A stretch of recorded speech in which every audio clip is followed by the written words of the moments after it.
നിങ്ങളുടെ നാളും പേരും കമന്റ് ബോക്സിലേക്ക് ഇടാൻ മറക്കരുത്. ഇട്ടാൽ ഞങ്ങൾ നിങ്ങൾക്ക് വേണ്ടി പ്രത്യേകം പ്രാർത്ഥിക്കുന്നതായിരിക്കും.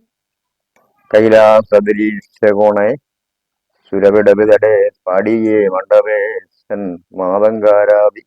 ഇന്ന് നമ്മളിവിടെ വിചിന്തനം ചെയ്യുന്നത് ചൊവ്വയുടെ രാശിമാറ്റത്തെ പറ്റിയാണ്.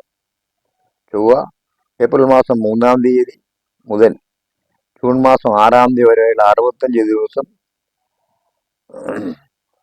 കർക്കടക രാശിയിൽ സ്ഥിതി ചെയ്യും. ചൊവ്വ നീചസ്ഥാനത്തിലാണ് സ്ഥിതി ചെയ്യുന്നത് കൊണ്ട് അനുഭവങ്ങൾ കുറഞ്ഞ് ഇരിക്കും.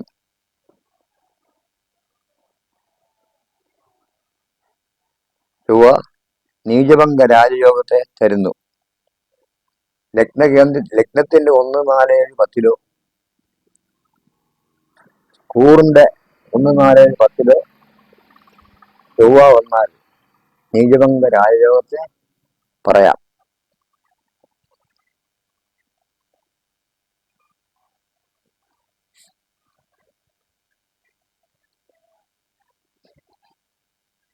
ചില ദിവസങ്ങളിൽ അപ്രതീക്ഷിത നേട്ടങ്ങൾ ഉണ്ടാകും. വിവാഹം നടക്കാത്ത വരുന്നവരുടെ വിവാഹം നടക്കും.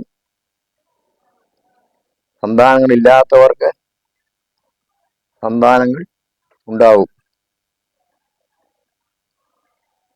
കണ്ടകശനി മാറി 5ലേക്ക് വന്നിരിക്കുന്ന ഇവർക്ക് സന്താനം ഭാഗ്യമുണ്ടാവും. വിദേശ ജോലിക്കാരുടെ തൊഴിൽ തടസ്സം ഉണ്ടാകും.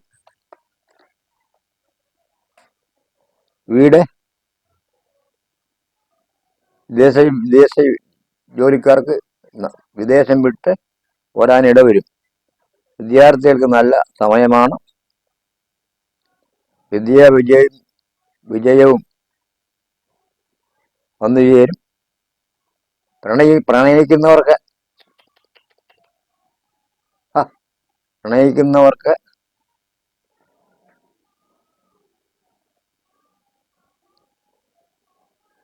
ഫലം ഉണ്ടാകും. പുതിയ ഭൂമി വന്നു ചേരും. 4-ാം ഭാവത്തിലേക്ക് ദൃഷ്ടി ഉള്ളതുകൊണ്ട് കുടുംബസ്വത്ത് വന്നു ചേരാൻ ഇടവരും. കടങ്ങൾ മാറിക്കിട്ടും. ഉല്ലാസയാത്ര പോകാനിടയാകും. മംഗളകർമ്മങ്ങളിൽ പങ്കെടുക്കും. പുണ്യക്ഷേത്രങ്ങൾ സന്ദർശിക്കാനിടയാകും. ദാനധർമ്മങ്ങൾ ചെയ്യും.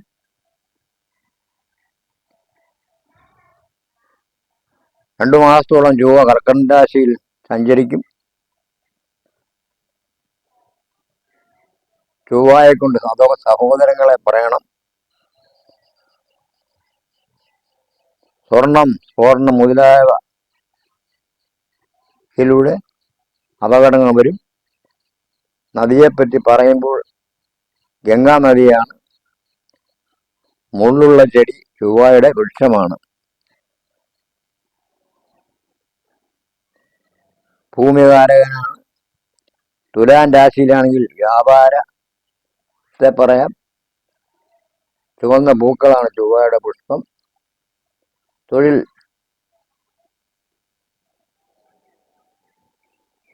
പട്ടാളം, പോലീസ്, സാധുക്കൾ കൈകാര്യം ചെയ്യുന്നവർ, വാഹനങ്ങൾക്ക് കൈകാര്യം ഇവർക്കൊക്കെ നല്ല അനുഭവങ്ങളെ കിട്ടും. അഗ്നികാരകനാണ് ചൊവ്വ. ശിരസും കണ്ണുമാണ്. ഹോമാദികളിൽ സമത്തുക്കളെ പറയാം. കരിങ്ങാലി ആണ് സമത്ത്. അവതാരം നരസിംഹമാണ്. സമ്പൽ സമൃദ്ധി ഉണ്ടാവും. ദമ്പതികൾക്ക് സന്തോഷം ലഭിക്കും.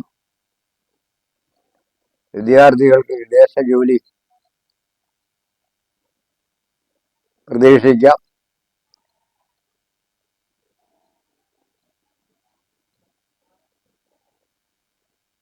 ദമ്പതികൾക്ക് അന്യോന്യം പരസ്പര വിശ്വാസവും സ്നേഹവും കൂടും. വിദ്യാഭ്യാസത്തിൽ അലസത കാണുന്നു. തൊഴിൽപരമായ ഗുണങ്ങൾ ഉണ്ടാകും. സുഹൃത്തുക്കൾ മൂലം ഉയർച്ച ഉണ്ടാകാൻ ഇടവരും. ദമ്പതിമാർക്ക് സന്തോഷകാലമാണ്. മാതാപിതാക്കൾ കേൾക്കും. അതുപോലെ തന്നെ മാനാപമാനങ്ങൾ ഉണ്ടാകാനിടയുണ്ട്.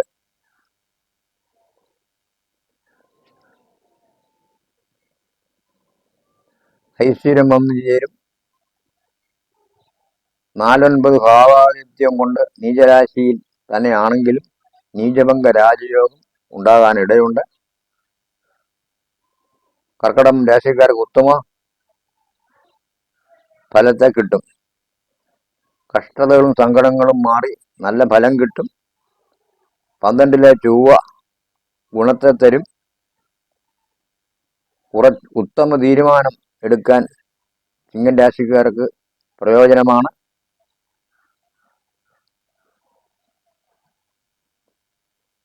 നഷ്ടഭാവത്തെയും പറയണം. കൊടുക്കുന്ന ധനം തിരികെ കിട്ടും. സത്യം തെളിയിച്ച് അനുഭവങ്ങൾ ചിന്തിക്കും, ലഭിക്കും. ഷെയർ മാർക്കറ്റ്, ഭൂമി വാങ്ങിക്കുക, ഗ്രഹം നിർമ്മിക്കുക, ഇവർക്കൊക്കെ നല്ലതാണ്. ദമ്പതികൾക്ക് സന്തോഷകാലമാണ്. ദാമ്പത്യം താമസിച്ചവരുടെ വിവാഹം ഉടനെ നടക്കും. ചൊവ്വ 7-ലേക്ക് ദൃഷ്ടി ചെയ്യുന്നു. തൊഴിൽ പുരോഗതി ഉണ്ടാകും. അനുകൂല സ്ഥലം മാറ്റം കിട്ടും. വിദ്യാർത്ഥികൾക്ക് വിജയം ലഭിക്കും.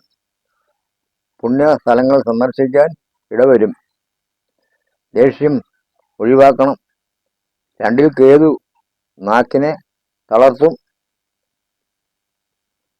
രാശാധിപൻ രവി മേടം 1-ലേക്ക് ഉച്ചത്തിൽ വരികയാണ്.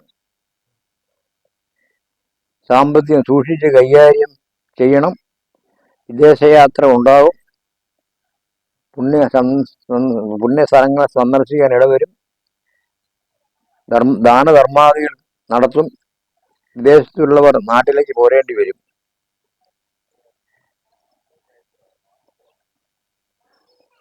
ശ്രേയസ്സും യശസ്സും വന്ന് ചേരും. കർമ്മപുഷ്ടി ഉണ്ടാവും. കടബാധ്യതകൾ മാറിക്കിട്ടും. അസമയാത്രകൾ ഒഴിവാക്കണം. മഹാദേവന് ഫലധാര സർപ്പക്ഷേത്ര വഴിപാടുകൾ നടത്തുന്ന ഈ ദോഷങ്ങളെല്ലാം മാറിക്കിട്ടും. ഇതോടുകൂടി കർക്കടകം രാശിയുടെ നീചഭംഗ രാജയോഗം ഫലങ്ങളുടെ അവസാനിക്കുന്നു. നമസ്കാരം. നിങ്ങളെ ആദ്യമായിട്ടാണ് ഈ പരിപാടി കാണുന്നതെങ്കിൽ സബ്സ്ക്രൈബ് ചെയ്യുക, ഷെയർ ചെയ്യുക, ലൈക്ക് ചെയ്യുക, മറക്കല്ലേ. നിങ്ങളുടെ നാളും പേരും കമന്റ് ബോക്സിലേക്ക് ഇട്ടാൽ ഞങ്ങൾ നിങ്ങൾക്ക് വേണ്ടി പ്രത്യേകം പ്രാർത്ഥിക്കുന്നതായിരിക്കും. നിങ്ങളുടെ ജ്യോതിഷ സംബന്ധമായ സംശയങ്ങൾക്കും നിവാരണങ്ങൾക്കും അല്ലെങ്കിൽ നേരിട്ട് വരികയോ അല്ലെങ്കിൽ ഫോണിൽ കൂടെ ബന്ധപ്പെടുകയോ ചെയ്യാം. ഞാൻ താമസിക്കുന്ന ചങ്ങനാശ്ശേരിയാണ്. എൻ്റെ ഫോൺ നമ്പർ 99 47 54 21 79.